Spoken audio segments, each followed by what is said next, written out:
New Rock Radio.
everybody. This is a demo actually recorded by Artie and his writing partner, Steve Duboff.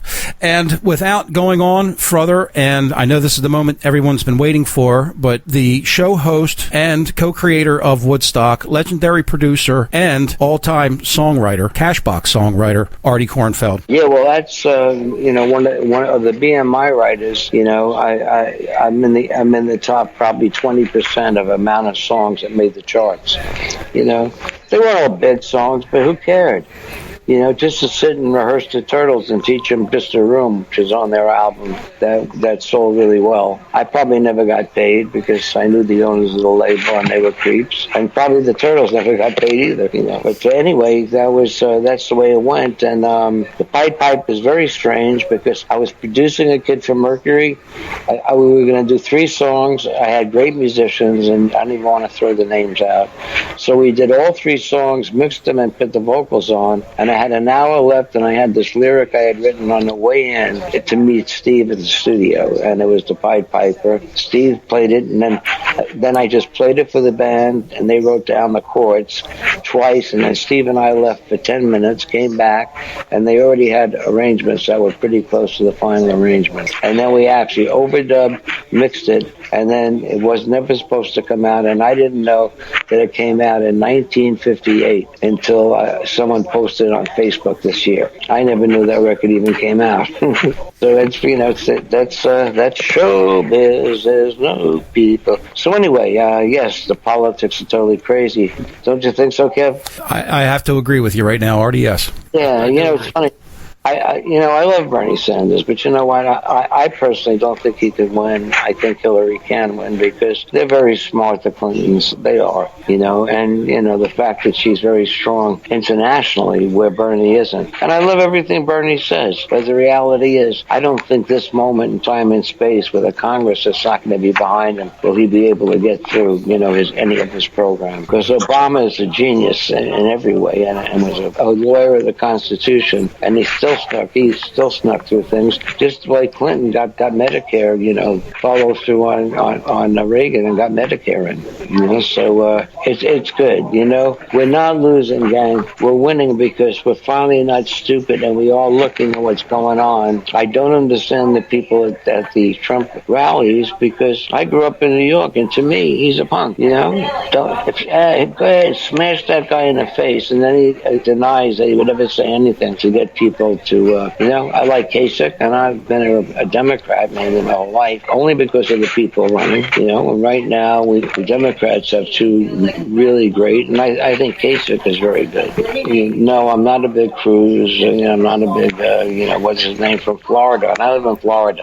And if I can't remember his name, he's not going to win the presidential nomination. So anyway, I separated with Z-Man, and after 20 million hits in 5 years and averaging 50,000 an hour, I decided to take a couple of months off, and I did have to have surgeries that I had to get taken care of, because I was tired of the pain and would rather face the pain of not knowing what I'm doing on the air once a week. At least it gave me a different kind of pain, but it was all out of love for you and me, So what the heck? So after going on tour with Sonny and Cher and not even knowing we were recording artists, and that's when Corey Wells, who just passed away, who I had on, was so weird. I had him on, and a month and a half later, he died. And Corey Wells was in Three Dog Night, if you don't know it, and was a great friend. And in fact, he played it in the background band when Steve and I did our 7 songs on the Sonny and Cher tour in 1963. So anyway, this is a song that was recorded, overdubbed, mastered, everything that had to be done with the record. And I didn't even know that it came out till 5 years later when it was on the charts. And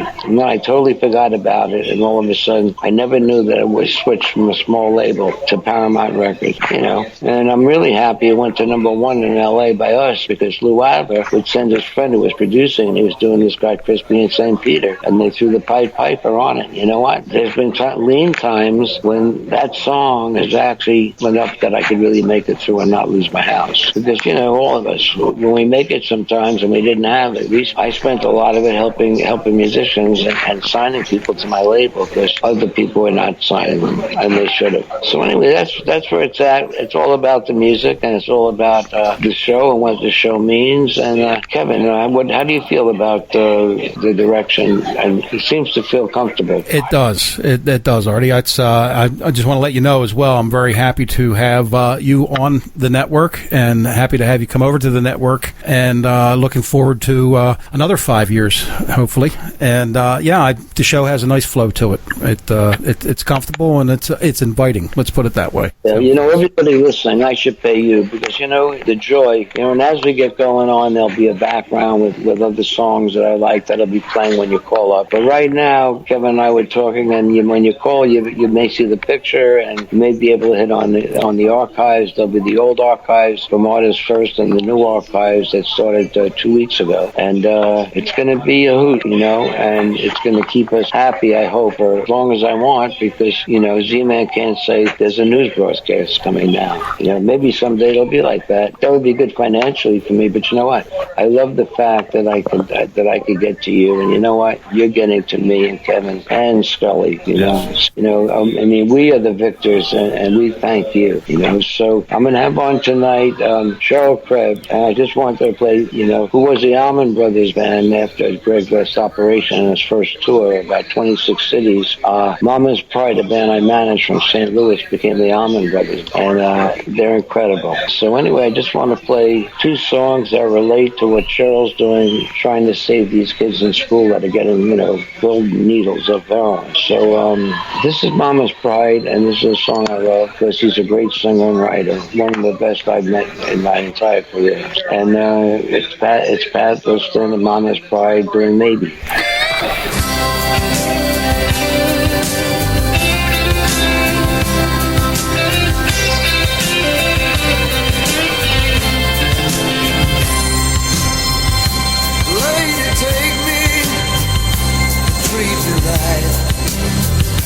Lady, love me all through the night. Tell me you need me, though I know it's a lie. Your precious words feed me, help me get by. If you knew the things my eyes have seen, if you know the places that I've been, maybe then you might have loved me. Might have loved me quite a lot.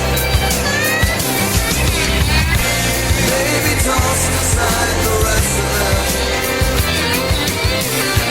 Maybe had more than we've done.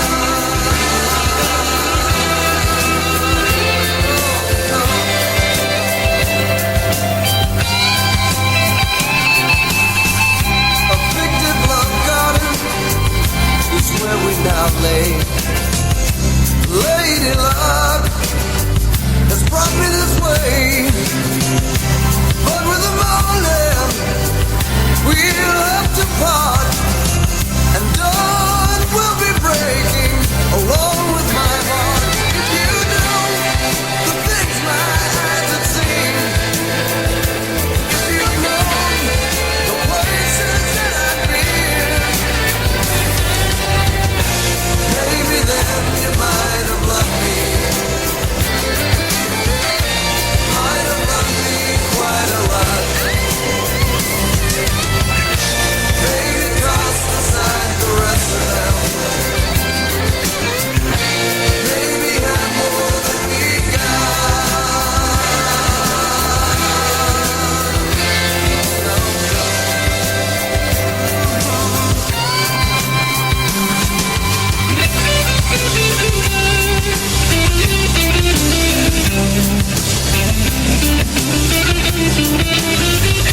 your body on a shelf.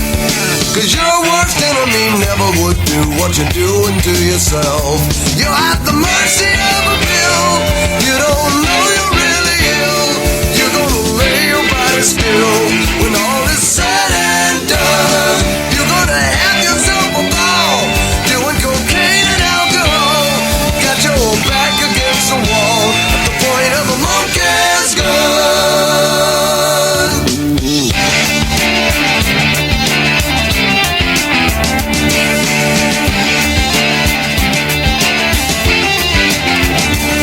Watching the days go by and my best friends trying, but they never seem to learn. I've been told when you play with fire, eventually you'll get burned. They're going up, they're going down, spinning and turning and whirling around. The whole world seems like a three-ring circus, but you never guess who's a clown. Is it really worth it to put your body on a shelf?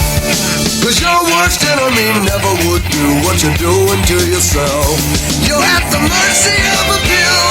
You don't know you're really ill. You're gonna lay your body still when all is said and done.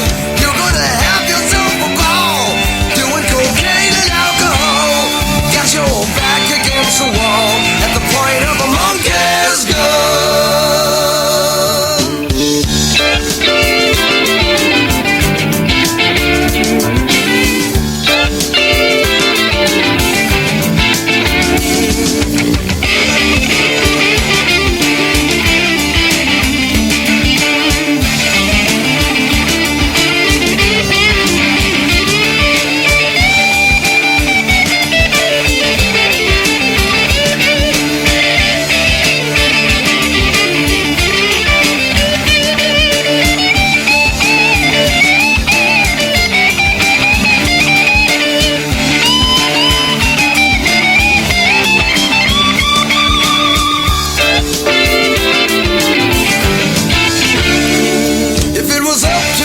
Set them free and send them all back home. But I can't take them where they don't want to be, so I guess I better leave them alone.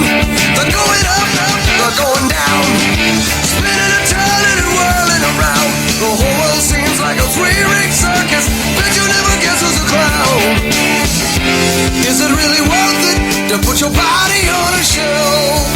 Cause your worst enemy never would do what you're doing to yourself. You're at the mercy of a pill. You don't know you're really ill. You're gonna lay your body still when all is said and done. You're gonna have yourself a ball doing cocaine and alcohol. Got your back against the wall, the point of a monkey's gun. Monkey's gun. Monkey's gun. Monkey's gun. You're listening to the Artie Kornfeld Show, and now back to Artie. Hey, and if you do have the spirit of Woodstock 69, it's sort of what Bernie's talking about, although, you know, I'm sort of a Hillary person because I don't think Bernie could get it through with the Congress the way it's going to be, you know.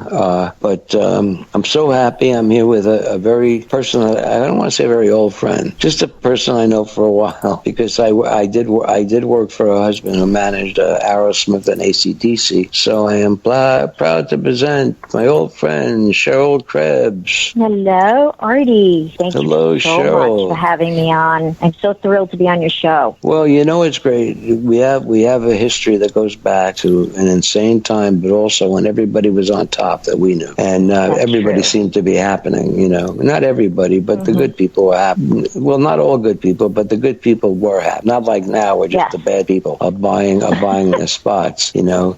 It's really great because, you know, you have we're gonna close with 3 of your songs. And right now, do you want to let people know? Because I really should be asking you, when did you know you had talent to sing? And I will ask you that and write. But right now, how did this No Heroes Heroine? Well, No Hero and Heroine called, and it's on Facebook. You can access it there. It now has 7,172 likes, and that's within 6 months. And my friend Frank Cesar is the artistic creative, and he does all the marketing, and I created it. And then we have a website website that's in construction, noheroineheroine.org, which also can be accessed. And the reason I got into it was I was an EMT for 12 years in a little town in Westchester. Tell people what an EMT is. Okay. Well, an EMT is an emergency medical technician. So when basically you call 911, I get there and try and save your life. So, and I say try and because I was pretty good at it for a while until people started overdosing. And I got very frustrated and even worse than that, very depressed because here I was coming to these calls where there were kids overdosing and, they were dead. And I could do nothing at all. I couldn't do CPR, nothing. Let me just throw something in there that'll just, make your story, have more meaning. Okay. For those who don't know, because you did not read Pied Piper Woodstock, please read it. It's not a Woodstock ego story. It's about all of our lives, no matter what age. But as those who know me know, I'm sober 35 years, but when I was sober 90 days, I had just lost my wife 3 years before. I came home from my meeting where I got my 90-day chip, and there was 90 people from the program, and my daughter was dead on the floor. So this is personal, and I know what you're saying in the operating room, because I tried volunteering at the Sherman Oak Burn Center Hospital, and I was in the section with the kids that had overdosed, and then I had to say, God, thank you for taking Jamie, because I worked with a girl for like 4 months, and the furthest I can get was to hold a spoon, and she still couldn't talk. And then I couldn't take it because what I was seeing was so bad. And then I thank God, my God, because it is a personal thing, and I thank my God for Jamie not coming out. So anyway, that's why this is important to me too. And if they got 1,700 hits, when I get involved. And since Neil Young said I was the greatest promoter in the history of America, which I think you're exaggerating, Neil. Although Woodstock is in first place for the best promotion ever. It shows what dumb Jewish kids from Brooklyn could do. Good old Brooklyn. Wow, that's a very heartbreaking story. And so how do people get involved now if they want to? To finish the story, my brother also had heroin problems since he was 14, and also he died. So that's another personal thing to me. Also, my ex-husband and I managed many rock groups, and there was a lot of heroin abuse there, and we put, I won't say who, into rehab 90 times, well, not really, 7 times, and, almost lost him many times. So this is a very personal situation. However, become a national situation, and it's become an epidemic. So right, you know what? They're not buying crack because you know what? It's cheaper to get cocaine and heroin now than it is to get on the street crack. Right. It's like 1/30th of what it used to cost to get pure coke. Exactly. Well, what's happening also is they're stopping. There's such an overuse of abuse of prescription drugs that the law has prohibited them doctors giving out these prescriptions. So addicts who are addicted to those prescription drugs are going to heroin because it's cheaper. It's cheaper to get. So, well, you know what? Where it's going to hurt, I read that today, where it's going to hurt are people sort of like myself that have been suffering with like back diseases where there's constant pain that most people couldn't take, and take low dosages of a hydrocodone, low dosage, and won't be able to get it no matter what their age. So it really seems silly.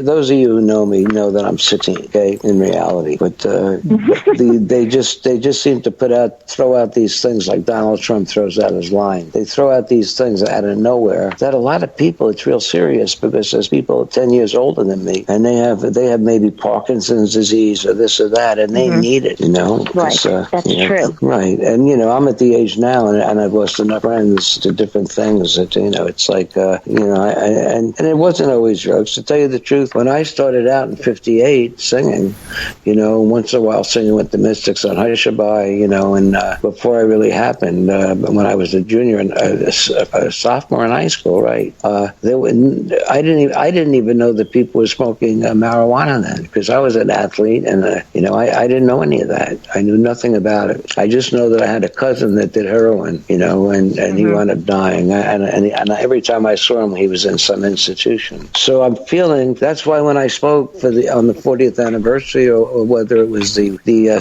Summer of Love to 100,000 people, I opened it up by saying, "Will the real Woodstock Nation kiss my ass?" And I meant it, because, and I explained it, because you're complaining about what happened during the Bush years and how kids are having trouble now and this and that, and how many of you didn't vote, you know? And I've been saying for 5 years on the show, you got to not only vote for the president, you got to vote for your own House of Representatives, your own governor, your own attorney general, because these are the people that have the power over the governors who actually have the power over the president, as it's looking now, you know. And you know, there may be no Republican Party, there may be just Little League 4, you know. But it is sad, because I'm a parent that lost a child, and you know, and I'm no hero, because I've had a wonderful life thanks to you all, because you all have been actually paying my rent all these years, and I've been giving you everything I have, and that's what people that happen, I think, do, you know. And you have a lot to give, Artie. Yeah. You do. Well, I still have a lot to give, and you know what? Because I really receive a lot, and you know, those friends of mine know that for the last 3 months I've been recovering from a really serious operation. So if I haven't gotten back to people on Facebook, it was because I couldn't even get 90 feet from my bedroom to where my computer was. So the posts I made. But you are doing well. You're doing wonderful. Oh, I'm doing wonderful. I feel the best I've felt. It's not about us, really. You know, if we lived in a different world, you know, it would be about us. But unfortunately, it's about the children today who are really going onto heroin, and those children, or all the children in the world, are our children, and we have to be there for them to at least explain to the parents and to get that out there, that the parents have to watch them. They have to. I don't care if they have to tap their phones. Well, they don't tap anymore, but if they have to get access into their phones to know exactly where they're going, who their friends are, because their friends, you know, are doing drugs, and they want to be part of the crowd. You know, they want to be cool. Well, you know what? That's why I've been pushing the spirit of Woodstock 69, because it wasn't really about drugs. It was about the war in Vietnam. It was about people finally looking after the Chicago trial and all of those messes and all the fights between the cops and people trying to get into concerts. You know, it was time. And it's really important that people want to come down. So that's where narcotics come in. So you don't just do coke, you know. You always need something to come down. And if you're drinking and you think it's not a drug, it's the number one killer in the world. So don't drink too much. And if you're taking anything, don't drive, you know. And that's all I could say. Problem. So now I'll go back to being Artie, the songwriter, producer, and the Woodstock guy. But really, I'm just a friend. And I have to tell you, I'm really honored to be talking to Artie, the Woodstock guy. I mean, shit, you know. I mean, can I say that, by the way? You can. Well, I'm really Artie, the Dead Man's. I really prefer to think of myself as the writer of Dead Man's Curve, the Pied Piper, I Adore Him by the Angels, two of the Shirelles. I'm proud of my 39 songs that made the top 50 in that Billboard. Well, you should be. Absolutely. You earned it. You it's funny because I can't get into the Rock Hall of Fame because Jan Winter was so pissed off that he didn't do it, and Michael and I did. You know, it was just, you know, it was sort of funny because in Bill Graham's book he had a Wanted Dead or Alive, and he said that Michael and Artie did something that I... Ladies and gentlemen, you rock radio. It's like FM, but without the bloat. When did you start with the feeling, it must have been before you met David, when did you start messing around with playing something and starting to learn how to write and sing? Oh, we're back to my music. Okay, well, I'll tell you how the mind of Artie Kornfeld works. Okay. So you know what? Everybody out there, if you have people in trouble, I'll be fighting, and there are people like me that'll be fighting to help, and they will get better. Those who really want to get better will get better, you know. And Cheryl sort of wrote this song, and we'll talk about it after the song and connect. But everybody, like I always said on my shows, hold the light.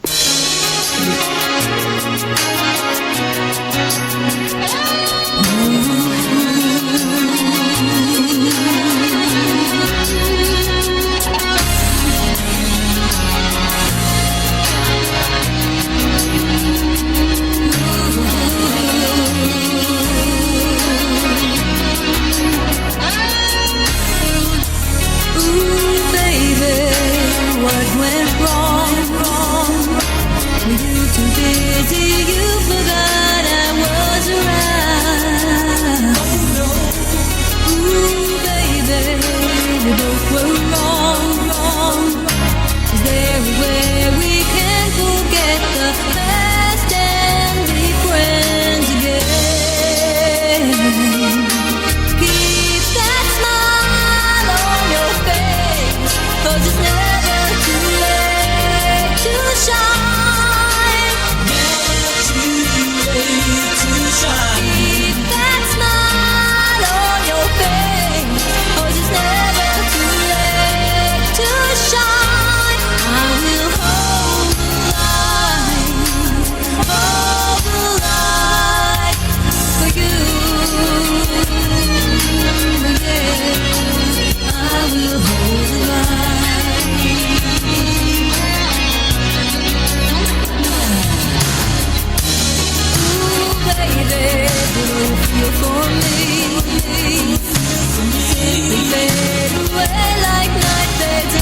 Just look around us, our own cities and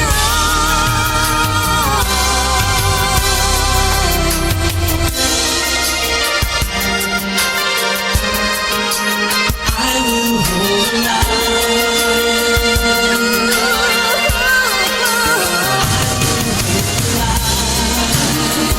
Baby, what went wrong? I will hold the line.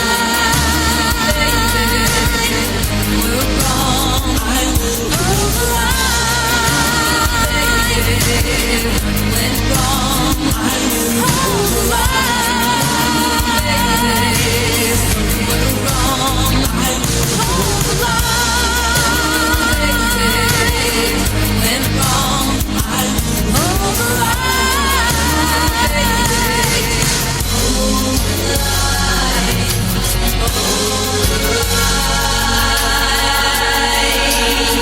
line. You're back with the Artie Kornfeld Show, and now Artie. Yeah, Artie with Cheryl Krebs. Hello. Which is really great because I know Cheryl as the wife of a manager of Aerosmith and AC/DC at the time, and maybe more, and who called on me, and I had never promoted anything for anybody. You know, they asked me to do this thing to bring Aerosmith back, and nobody liked putting out Walking in the Sand, and I always knew that could be a #1 record. I thought they did a great job, better than the Shangri-Las.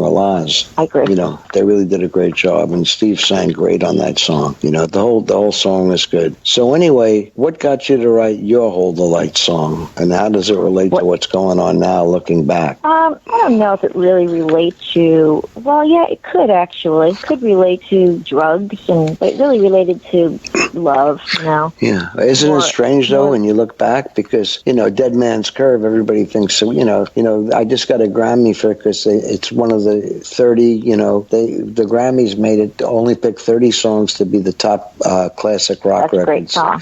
And Dead Man's Curve went in there. So it's like I'm not bragging about that. I'm talking like it really amazes me that any of this stuff happened because I am no different than any. Well, yeah, because it's not even about a car race, and I think I explained in my book. What was it about? It was about.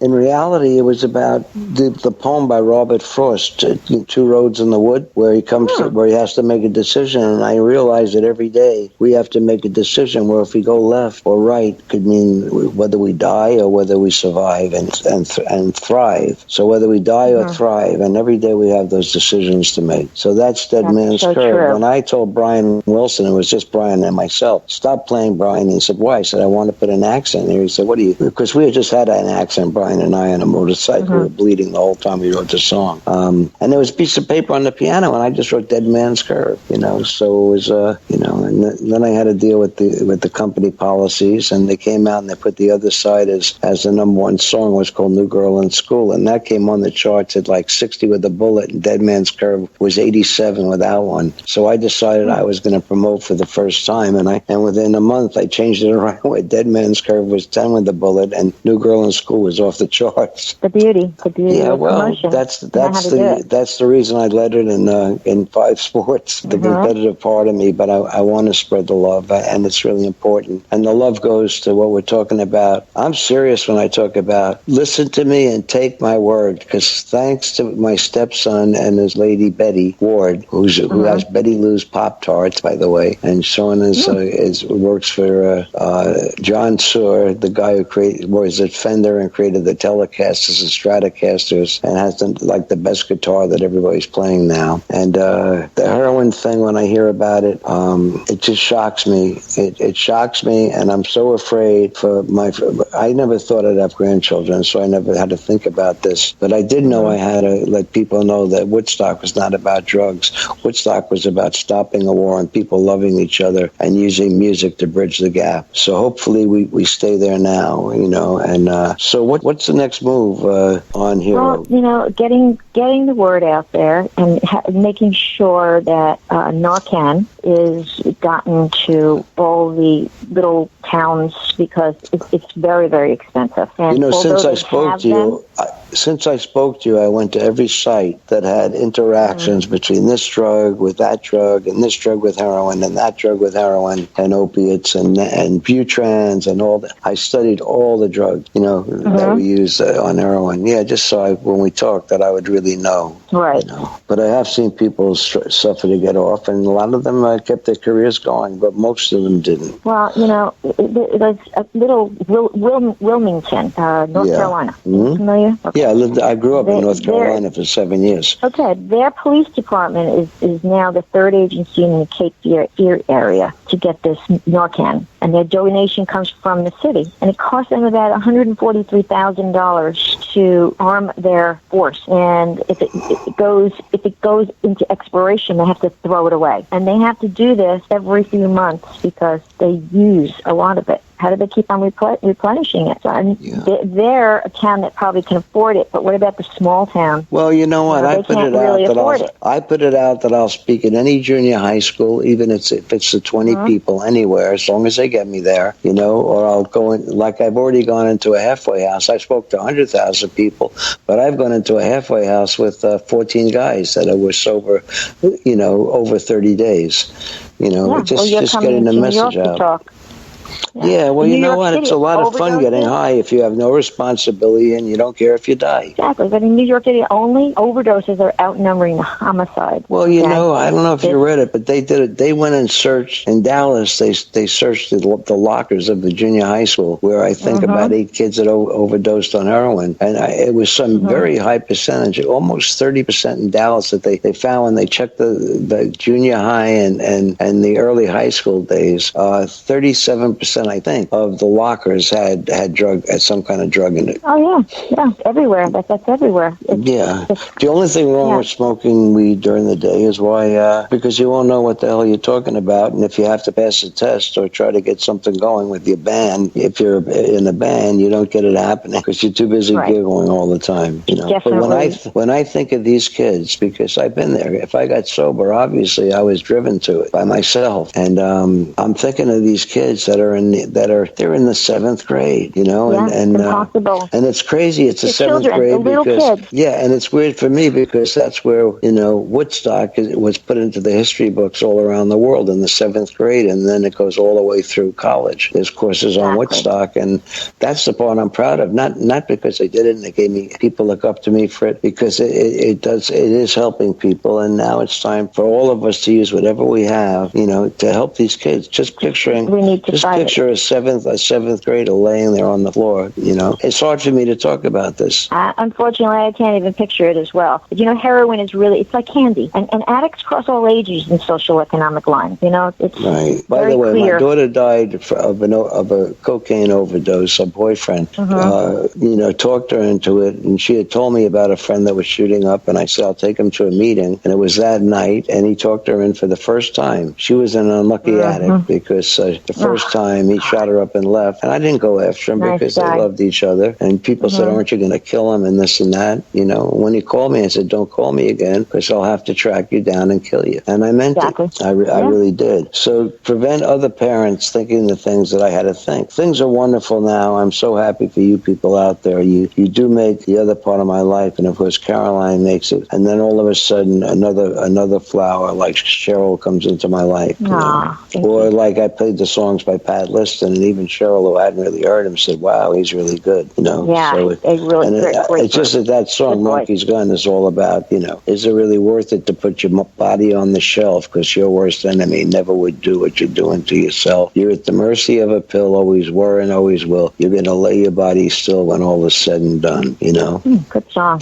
Well, it's a real honest message because I've been there and I know the feeling, so, but I always, I had such pure stuff that it took me 15 years to know I had a problem at 10, and then 5 years to get it finally stopped. And I go to meetings and I see these young kids, 15, 16, and 17, coming in, and they're a newcomer, and they got a white chip, and then 3 weeks later they're getting another white chip, and then 3 weeks later another white chip. So it's sad that only 8% of them are going to get a year sober, and they got to get 6 months to even have a chance to beat it. So So it's this is so You know, important. there's another version of heroin that's fentanyl, and dealers, they lace heroin with it, and they sell pure fentanyl with the guise of it being heroin. And these kids don't know the difference, and it's deadlier than heroin. And you know what? There's no Narcan can't even revive someone who's overdosed in fentanyl. It'd take 5 of them because it's just not strong enough. And that's what they're giving these kids. That's why they overdose right away. Right. Well, you work in a hospital. Because it's pure fentanyl. You don't know that when I was in the hospital, because I had I have a heart condition, but it's under control. But all of a sudden, out of nowhere, my heart started beating 150 beats a minute. And then when I had my operation for my back, it was really weird because my heart went, and I was never on cortisone before, so they had to put me. I wasn't even on an IV pain, so they had to put me on an IV, and the cortisone got my heart balanced again. But the thing is, these kids they're following their peers. They're looking up to the captain of the football team who's actually taking drugs. We got to give them and get the people in with images. Sorry about talking all this stuff, guys, because it has been slightly painful, but it's really been a ball that I'm still here and I'm still able to make music and be with you people. I'm glad you're here. I'm on the field with all of you. Heavy thing. No, I'm not trying to make it a heavy show, but basically there is an epidemic out there, and kids have to know that it's not cool to really do heroin. It's, there are role models out there that have done heroin and have, thank God, they've survived, and they will tell you there's no hero in heroin. Right, and what you could do, listening to Cheryl talking, is to follow their site and watch it grow and get involved. Get involved. And of course, you're in the music industry. You don't have to be on drugs. Everyone who's in the music industry or the actors, you don't have to be on drugs to be successful. Yeah, but Cheryl, you know it, and cool. I know it. It was a music industry 30 years ago when Woodstock happened. Right now, it's not a music industry. It's a bunch of lawyers and accountants, spending a lot of money, and rock and roll has basically almost disappeared. So you rockers, play a couple play something good like Nights on White Satin or something to your kids. Anyway, it's this heroin thing reminds me that rain always helps people, but sometimes it's burning in the rain. It is definitely burning in the rain.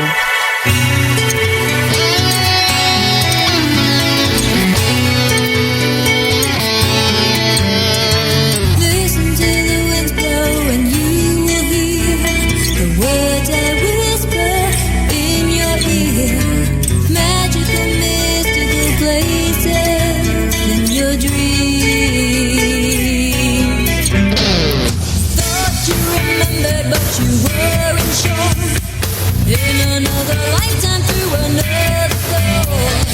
Was our love just a fantasy, or is it real?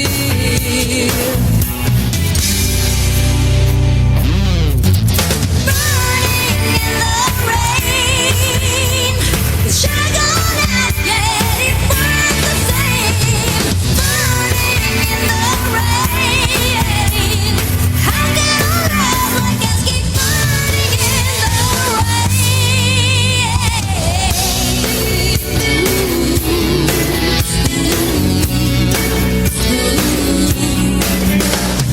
Sound of church bells ringing in my ear, smell of flowers blowing in the air. Could this love be an echo from long ago? Burning in the rain, shine gone out, yet it burns the same. Burning in the rain, how can a love like us keep burning in the rain? Shine gone out, yet it burns the same.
You're back with Artie Kornfeld and Cheryl Krebs. Yeah, everybody out there. Hey, listen, you'd have to be inside my mind. You know my mind so much because I'm always straight ahead. Every time I talk, I get on with you. And I just want to say, as soon as I got into this, obviously losing a child, tripped me out into how desperate it really is for parents that have kids in that age.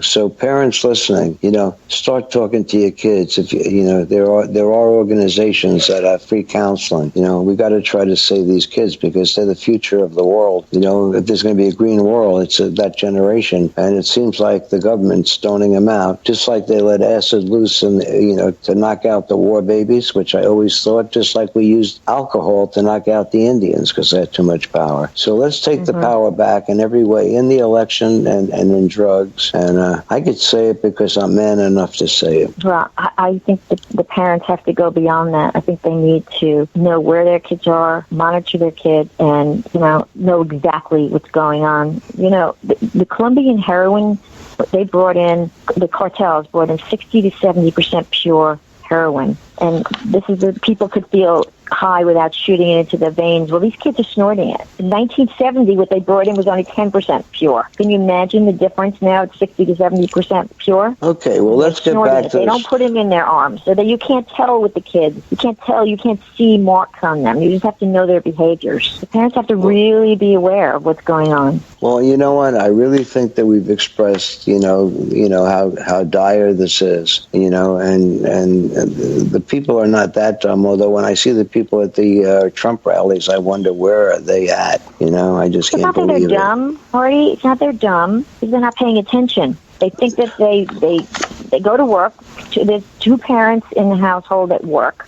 They're not paying attention, and some of them, are stoned themselves. I guess I don't know what's going on. All I know is there's a lot of kids out there that are on heroin. And it's not. I'm not blaming the parents. It's not the parents' fault. Because it's just. But parents also now can get Narcan. So if you have a child that is on heroin, you can obtain that.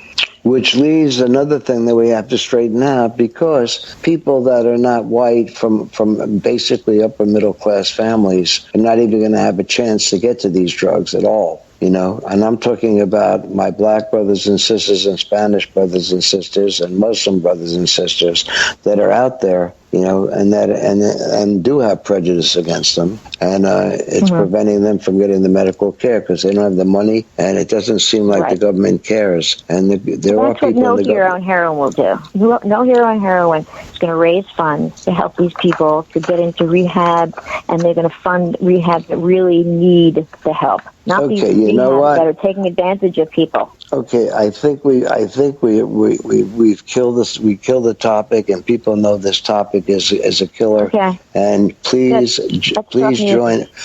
join in with us, and let's be man enough to dig it.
Think that I stay away from you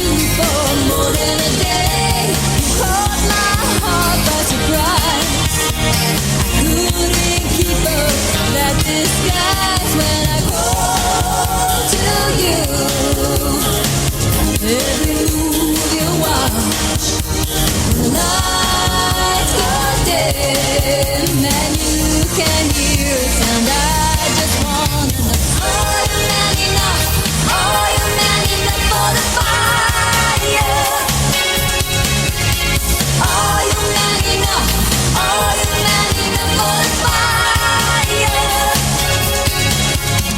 Are you man enough? Handle the heat from the fire.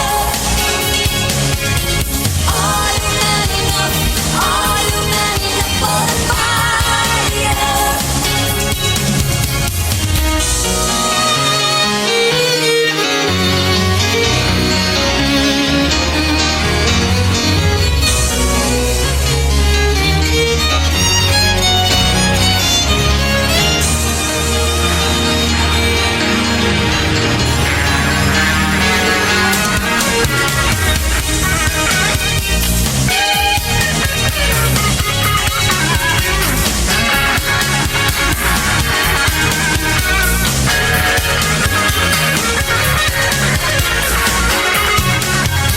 Are you man enough?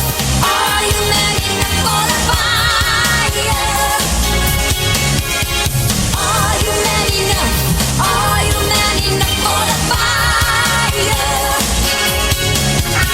Are you man enough? Handle the heat from the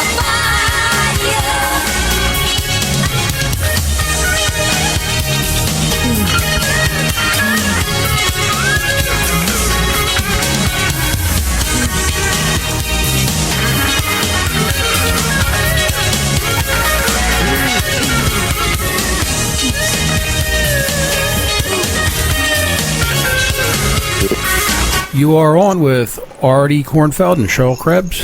Yeah, that's Cheryl's version. And then Muddy said, "'Cause I'm a man." Man enough. But yeah, played his harp, and as we harp away.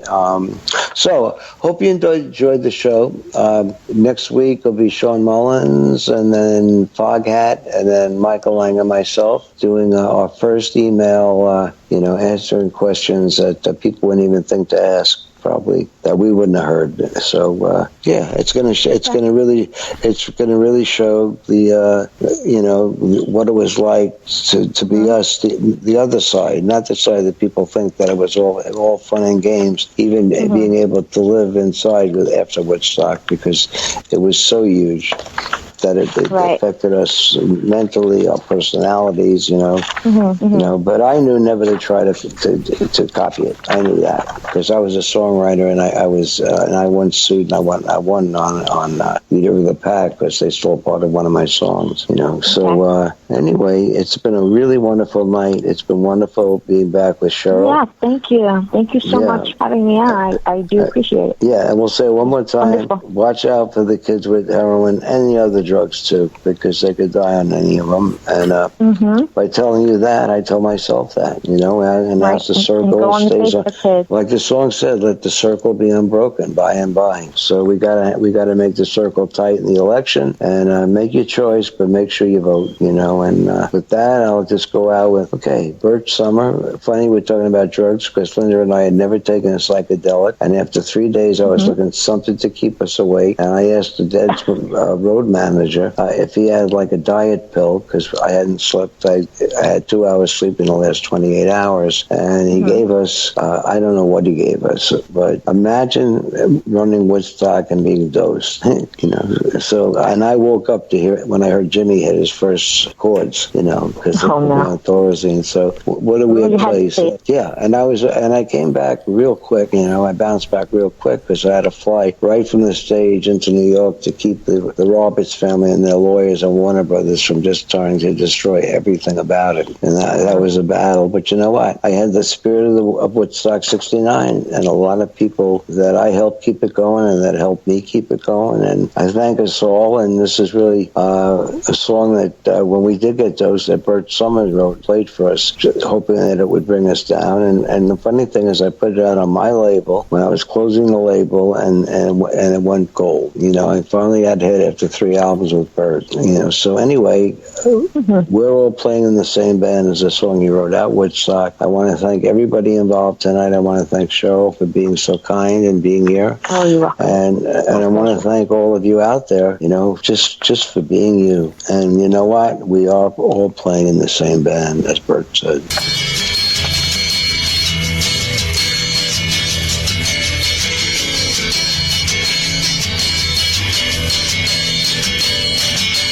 We're all playing in the same band. There's enough guitars for you and me. Stand beside your brother and take his hand. Seems the times are changing finally.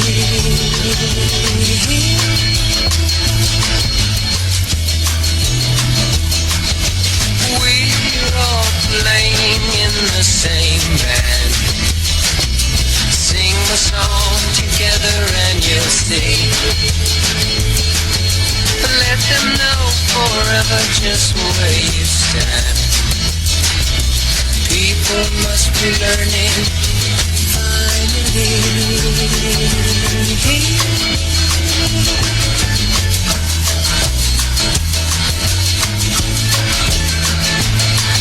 And we're all playing in the same band.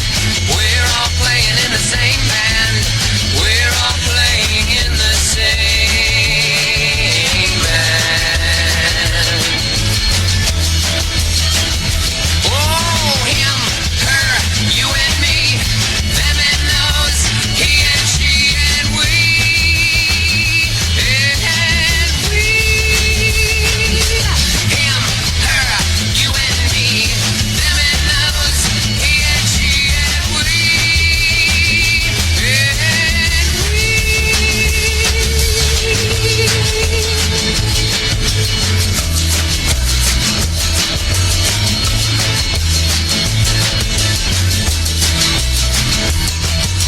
We're all playing in the same band. There's enough guitars for you and me. Stand beside your brother and take his hand. Seems the times are changing finally.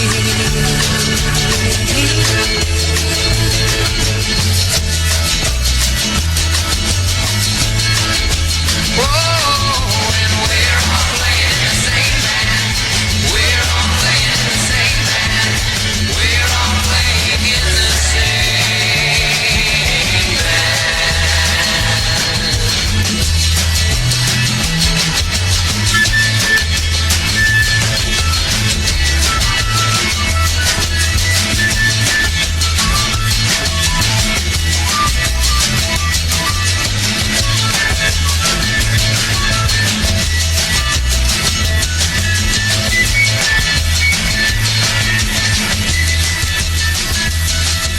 This has been produced by Kevin Timothy and Artie Kornfeld, and with associate producer Pat Scully. Tonight's technical assistance was provided by our friends at Pushed from the Nest and Sessions Nest Recording Studio in Atlanta. Thank you, and look